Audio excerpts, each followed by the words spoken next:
One of the places that we visited was a compound for lepers. It was government funded, but the people who were confined inside the walls there made up some of the poorest of the poor that we witnessed in all of our time in India. The basic mode of operation is one of quarantine. Most of the people were missing a number of their fingers, a number were missing an entire limb. As if it weren't painful enough to see adults with leprosy, it was striking to see that there were also a large number of children that lived in the confines of the colony, about 170 in all. One of the children we met was named Deepika. She was 3 years old and was born to a young mother who could not feed her. We were told that her mom was currently on the streets begging.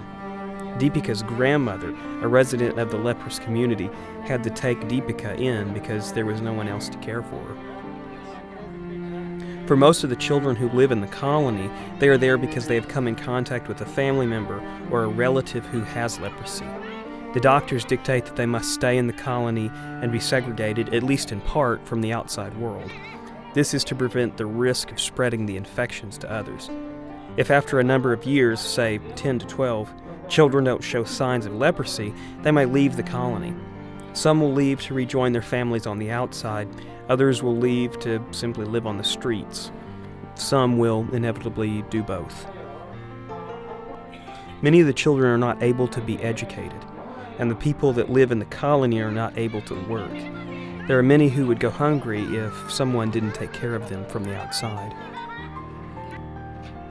Paparao and his team often visit the leprosy colony. They bring a number of things on a regular basis to the inhabitants there. This time they decided to bring food and towels.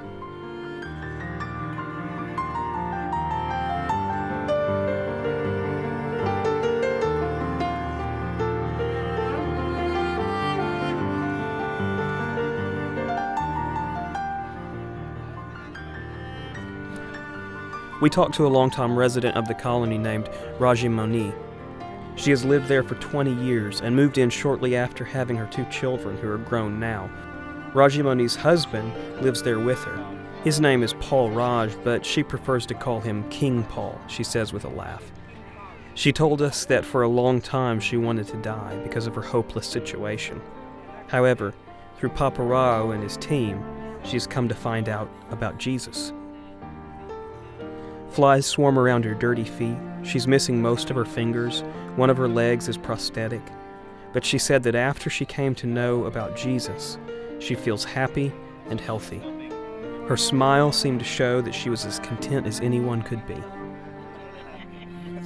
These are the outcasts, the lowest of the low, the forgotten of society. Yet Paparao and his team have chosen to remember the forgotten.